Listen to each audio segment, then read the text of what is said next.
Okay, so Nintendo had their Direct a couple days ago now, and I've sat on it because initially I thought it was a pretty cool Direct, and then I started learning more about what was announced, so this video is probably going to be a lot more negative than positive, which for some of you that have been around the channel might be pretty surprising because I've deemed myself a Nintendo fanboy for as long as I've had this channel, but frankly, I think that their greed and their decision makings are just indefensible at this fucking point. Like, I can't stand them, so we'll talk about that when we get there. Again, everything in this video is my opinion, so if you have a different one, leave it in the comment section down below, but I might not be interacting with comments as much as normal on this video because I just want to get what I have to say out there and move on.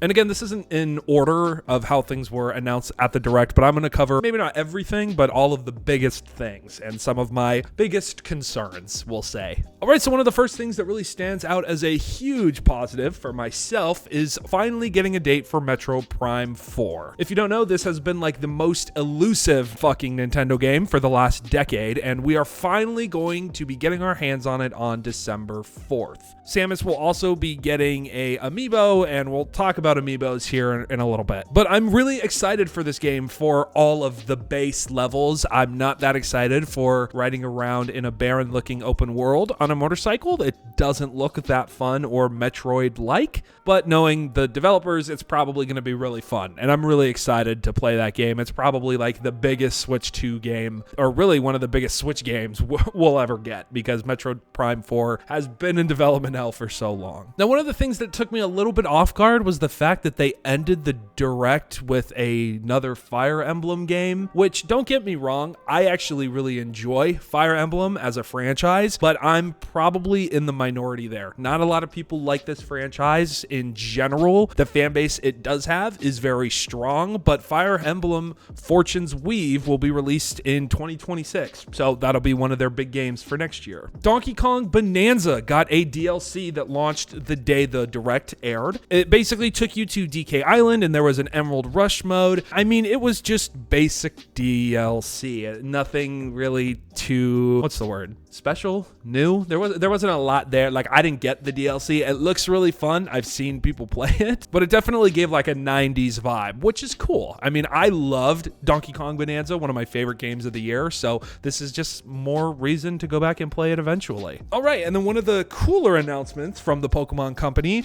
a Pokemon Pokopia, which is basically Animal Crossing, but with Pokemon. You get to play as a Ditto who transforms itself into a trainer that probably died or got lost or something. And it's basically just a life sim farming Pokemon game that's officially like a licensed Nintendo product. So it actually looks really cool. The Pokemon can talk to you a lot like they could in Mystery Dungeon, which makes sense because you're literally playing as a Pokemon. And from what I've heard, there is multiplayer aspects to this game. So you can like visit each other's villages and walk around and do different things. So I think that's really cool for the Animal Crossing community as we wait for the next Animal Crossing game. And we're going to skip the other Pokemon announcement for later because that is such a fucking negative. I don't want to talk about it. We're also getting a new Yoshi game, Yoshi and the Mysterious Book. I don't know how to feel about this. It's coming out in spring of next year, and there's a new character named Mr. E. You're basically playing a book story with Yoshi. So I don't know. The Yoshi games for me recently have not been the best. We got some more footage for Hyrule Warriors Age of Imprisonment, which, I mean, it's just another Hyrule Warriors game, in my opinion. And we got a new trailer and I guess a reveal for Mario Tennis Fever. I personally really liked Tennis Aces, so I'm here for this. If you're like a tennis gamer or just like Mario, there you go. It's coming out in February. Hades 2 got officially a 1.0 release date for the Switch 2, which, I mean, Hades 2 is a great game. Final Fantasy VII Remake Intergrade makes its way onto Switch in January. I mean, who hasn't played that game at this point? We're getting another Dragon Quest game. Stardew Valley is getting a Switch 2 edition with a bunch of other free upgrades for some other Switch games. And that is the positive for me. Hold on, let me scroll through here. We're getting a Dragon Quest reimagined. I think this is Dragon Quest 7. I'm not too sure because I haven't played any Dragon Quest game, but there we go. I mean, it's a cool way to honor Akira Toriyama's character designs and the art style, and it's just another Dragon Quest remake. I mean, how many of these fucking remakes are we gonna get? But that's cool for the Dragon Quest community, not for myself though. Okay, that's it. That's all the positive. Let's just get to the negative now. So this event had about 40 minutes dedicated to Mario because Mario had its 40th year anniversary, or this year is the 40th year anniversary for Mario. So we are getting Super Mario Galaxy and Super Mario Galaxy 2 as a bundled Switch release on October 2nd of this year. Now, if you don't know, Super Mario Galaxy was already released on the original Switch back in that triple pack thing that I think they did for the 30th anniversary or the 35th anniversary. It's one of the two, but that was obviously a very limited bundle, which I already have my own problems with. So you'll be able to buy Super Mario Galaxy or Super Mario Galaxy 2 standalone for $40. Like, I don't know what the fuck Nintendo is thinking here, because they released like a Gamer's Choice special edition of Super Mario Galaxy for I think like $20 back in the day. The $40 price tag, is that as much as the triple pack? If not, if the triple pack was $60, then that means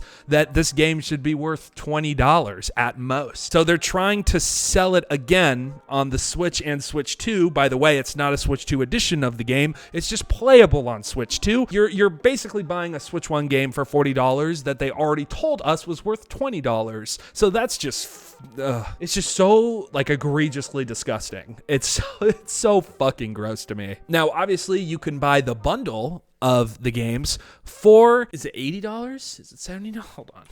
So the bundle is $70. So if you wanted both games, there you go. You can just fork over your money and save $10. It's just so fucking egregious, man. Oh, and you're getting a new amiibo on April 2nd of this year. Now, the Switch 2 does get a free update, which brings the games to 4K. My only question is, the entire point of the Switch 2 console was that it could play games in 4K, right? And that's what we were paying for when you bought the console. So why are Nintendo continuously making you purchase updates for older games to make them in 4K? Isn't that the whole fucking point of the console? That's a whole discussion for another video about how the Switch 2 could be considered a fucking ripoff, but I digress. And I'm someone who's been like using the Switch 2 every day since launch, and I love the Switch 2. And it's just, this is just so fucking egregiously bad business practice from Nintendo. But I mean, what's new? A lot of people have been shitting on Nintendo recently. I've been shitting on Nintendo for years, and I've been a fan of them for years. Like, I just don't get it. They just never fucking learn. You think they would have learned after the Wii U.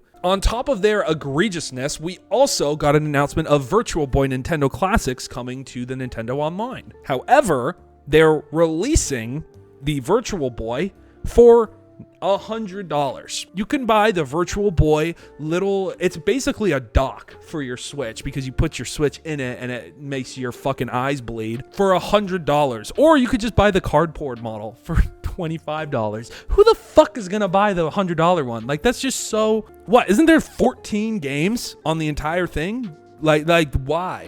Who cares? I'd rather just buy the original Virtual Boy and have that as a collector's item. Like, this makes no fucking sense to me. I don't know. Maybe we have some Virtual Boy fans here that can explain it. I just don't understand. And then Super Mario Wonder is also getting a Switch 2 update, and same fucking thing as Mario Party did, where it just, the game should just be updated for free. And it just makes no goddamn sense. Again, it's Nintendo. They're just, fucking, it's so frustrating. Even just reading it is so frustrating, man. Okay, so 2 more things and then I'm done with this goddamn video. So Pokemon Legends ZA, a game I've talked about a lot on this channel and how I'm really excited for this game. That is still the case. I'm still very excited for the game. However, I can call out the immense levels of bullshit here. Nintendo dropped a Legends ZA Mega Dimensions DLC trailer. Now, there was a lot of misconception going around when the trailer first dropped. A lot of people thought that this DLC was available on day one, because there's a lot of wording on the website that makes it sound that way. But that's actually for the clothing items in-game. So if you pre-order this DLC, you'll get some special clothing items that you can get on the day that Legends ZA releases. Then the DLC will probably come out later this winter. But this DLC is $30. Now, if you can do math, the Switch version of Legend ZA is $60. The Switch 2 version of the game is $70. So if you're like me and you buy the Switch 2 version and then you buy the DLC later, that means Pokemon Legends ZA in total will be $100. And that's just here. Obviously, these games are more expensive elsewhere, so I know that it's not the first $100 game, but this is fucking gross. We're announcing DLC before the game actually comes out. And I know this isn't a new thing. I was actually saying that when this trailer came out. Back in the day, when you would buy a game for Xbox 360 or PlayStation, it would come with 2 discs. One of the discs would have part of the game. The other disc would be unlocked later down the line. But I always thought that that was fucking stupid. And now it's still fucking stupid. This is dumb. It also begs the question of, in the trailer, they showed Mega Raichu X and Mega Raichu Y, new megas that we didn't know about, that weren't leaked either, by the way. Does this mean that those are locked behind the paywall? Like if there's new megas in the DLC, that means that you won't be able to obtain them without purchasing the DLC, is how it seems. Which, if that is the case, that's just like...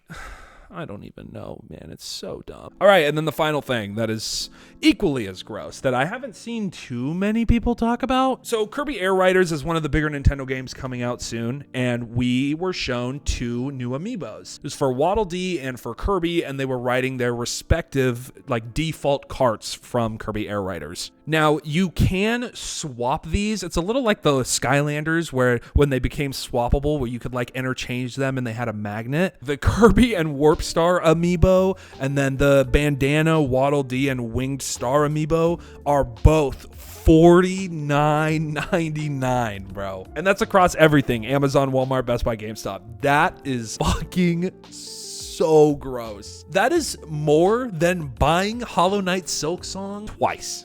You can buy Hollow Knight Silksong on 2 different consoles, enjoy it 2 different ways completely, and still have a leftover cash. That is so... I'm actually so... I knew that they were bad. I knew it. But now that I'm looking at it for making this video, it's just so fucking disgusting. So that was the Direct. Nintendo is just as greedy as ever. You know, a lot of people really hoped that the Switch 2 would have a very strong launch, that Nintendo learned from their mistakes from the Wii U, where it was basically a dead on arrival console. And it feels like they did not. It feels like they saw how popular the Switch was and was like, oh, these fucking idiots would buy everything. And so they just dump. And I know that there's other factors in play, right? Obviously for America, there's tariffs now, and just the price of production for everything across the world has increased dramatically since 2020. So it would be dumb not to acknowledge that. But at the same time, Nintendo is a bazillion-dollar company, and if you're telling me that they cannot eat those costs of production to give us products at a fair price, I'm gonna call you a fucking idiot, because they 100% could. And so it's just another reason for Nintendo to push people away. Again, I am a Nintendo fan at heart, and I don't play every single Nintendo game, by the way. I don't sit here and purchase everything. The most Nintendo things I've purchased this year: the Switch 2, I'm gonna probably get the Pokemon game, and then Metroid Prime 4. And then that's it. Next year, I don't even know if I'll get anything. Like, really, so far, everything they've announced, I'm just not the biggest fan of. Oh, and I got Donkey Kong, but that was a fucking actually good. That was worth my money, actually. So I don't know, man. They just have lost the plot completely. And if you don't know why a lot of people are upset, I can totally understand. Like, if you are someone who's a ride or die Nintendo fan and they're the only thing you purchase, you might be looking at other people and their upsetness in a different light. But let me just paint a picture for you, okay? Really quick, and then I'm gonna get out of here. So Nintendo, for a long time, pretty much forever, has always been the affordable version of gaming. The DS was always cheaper. The Wii was cheaper. The GameCube was cheaper, especially in comparison to other consoles, right? Like the Xbox One or the PlayStation 4. Now, I'm too young to fucking remember how much the 360 and the PS3 cost, but they were probably more expensive than the Wii when they came out. And Nintendo has always had flashes of shitty business management. I don't know, something flipped in them where they're now trying to be a luxury gaming experience company and still passing off things that are probably worth $40 or $50 in terms of games. Like, again, Donkey Kong Bonanza was a really great game, but it shouldn't have been more than $50. Same with Pokemon Legends ZA. People who have played it said it's their favorite game in the franchise. The battle change looks awesome, but the game still looks like shit and has the potential to run like shit. So again, more than $60 with DLC announced before the game even fucking comes out is terrible. And Metroid Prime 4, as much as the first person portions of those games look incredible, it still looks like a PlayStation 3 or 4 game in terms of quality. And then when Samus gets on the bike, it's like a fucking PS2 game. So I don't know, man. It's just really gross, especially because Nintendo just doesn't understand that things for everybody across the world continue to rise in price. So, I mean, I guess we'll see. Nintendo probably is not going to be selling as much this year and next year as they hoped for. So hopefully that wakes them up a little bit, because you'll always have people who are like me who get 1 or 2 games from the company every year just because those are the games that we enjoy to play, and that I think is fine. But it's the fact that you have people that go out of their way to buy every single thing from either Nintendo, PlayStation, or Xbox and then flaunt it. Like, that's not a cool thing to do either. But I'm not someone who should talk about what you should do with your money, so do whatever you want, I guess. Okay, I'm gonna get out of here. This is by far the longest video I think I've ever made on the channel, so if you want to check out the direct, I will leave it in the comment section down below or in the description, whatever. I'm gonna go. I just can't with this anymore. Okay, bye.